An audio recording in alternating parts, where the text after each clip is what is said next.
بسم اللہ الرحمن الرحیم۔ آج کی ویڈیو میں ہم تاریخ اسلام کے ایک عظیم اور تاریخی واقعہ تو غزوہ خیبر کی مکمل داستان کو پیش کریں گے۔ یہ جنگ اسلام کے عظیم مجاہدین اور اللہ تعالیٰ کے وعدوں پر ایمان رکھنے والوں کی بہادری اور تقوی کی ایک بہترین مثال ہے۔ اس ویڈیو میں ہم آپ کو غزوہ خیبر کی مکمل داستان، اس کے اسباب، جنگ کی تیاری، اس کے اہم واقعات اور فتح خیبر کی عظیم کامیابی کے بارے میں تفصیل سے بتائیں گے۔ غزوہ خیبر سنہ 7 ہجری میں اس وقت پیش آیا جب خیبر کے یہودی قبائل نے مدینہ منورہ میں رہنے والے مسلمانوں کے خلاف سازشیں شروع کیں۔ انہوں نے قریش مکہ کے ساتھ اتحاد قائم کیا اور مسلسل مسلمانوں کو نقصان پہنچانے کی کوششیں کیں۔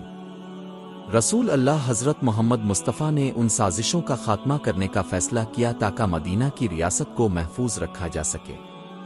حضرت محمد مصطفیٰ نے 1400 کے قریب صحابہ کرام رضی اللہ تعالیٰ عنہم پر مشتمل ایک لشکر تیار کیا۔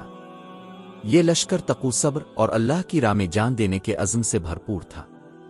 حضرت محمد مصطفیٰ نے ہر صحابی کو ایمان کی قوت اور دشمن کے خلاف عزم کے ساتھ میدان جنگ میں جانے کا حکم دیا۔ خیبر مختلف قلعوں پر مشتمل ایک مضبوط علاقہ تھا۔ ان قلعوں میں سے قلعہ نائم، قلعہ صعب بن معاذ، قلعہ قمص، قلعہ وط اور قلعہ سلالم سب سے اہم تھے۔ یہودیوں کو ان قلعوں پر بڑا ناز تھا کیونکہ یہ ناقابل تسخیر سمجھے جاتے تھے۔ جنگ کا آغاز جب رسول اللہ حضرت محمد مصطفیٰ اور ان کا لشکر خیبر پہنچا تو مسلمانوں نے اللہ کا نام لے کر قلعوں کا محاصرہ شروع کیا۔ قلعہ نائم سب سے پہلا ہدف تھا۔ مسلمانوں نے انتہائی حکمت عملی سے دشمن کا مقابلہ کیا اور 3 دن کے اندر یہ قلعہ فتح کر لیا۔ حضرت علی رضی اللہ تعالیٰ عنہ کی بہادری جب قلعہ قمص کی باری آئی تو یہ سب سے زیادہ مضبوط قلعہ تھا۔ حضرت محمد مصطفیٰ نے فرمایا، کل میں جھنڈا اس شخص کو دوں گا جس سے اللہ اور اس کے رسول محبت کرتے ہیں اور وہ اللہ اور اس کے رسول سے محبت کرتا ہے۔ اگلے دن رسول اللہ صلی اللہ علیہ وآلہ وسلم نے حضرت علی رضی اللہ عنہ کو بلایا جو آنکھوں کے درد کی شکایت کر رہے تھے۔ نبی کریم صلی اللہ علیہ وآلہ وسلم نے ان کی آنکھوں پر اپنا لعاب مبارک لگایا اور دعا فرمائی تو ان کا درد فوراً ٹھیک ہو گیا۔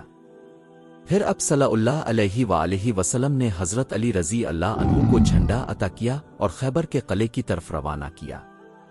قلعہ کے قریب پہنچ کر حضرت علی رضی اللہ عنہ اور یہودی سپہ سالار مرہب کے درمیان مقابلہ ہوا۔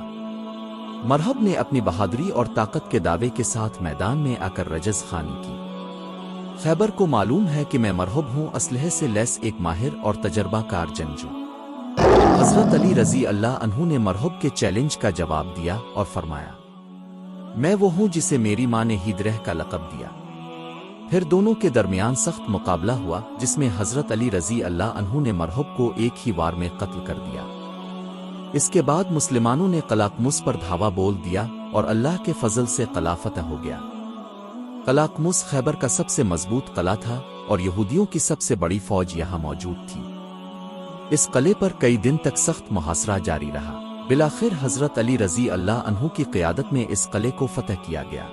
اس قلعے کی فتح کے دوران حضرت صفیہ بنت کو قیدی بنایا گیا جنہیں بعد میں رسول اللہ علیہ وآلہ وسلم نے آزاد کر کے اپنے نکاح میں لے لیا۔ قلعہ وادی یہ قلعہ خیبر کے باقی قلعوں سے بڑا اور مستحکم تھا۔ اس قلعہ میں یہودیوں نے اپنی فوج کو جمع کر رکھا تھا اور وہ مسلمانوں کے خلاف مزاحمت کر رہے تھے۔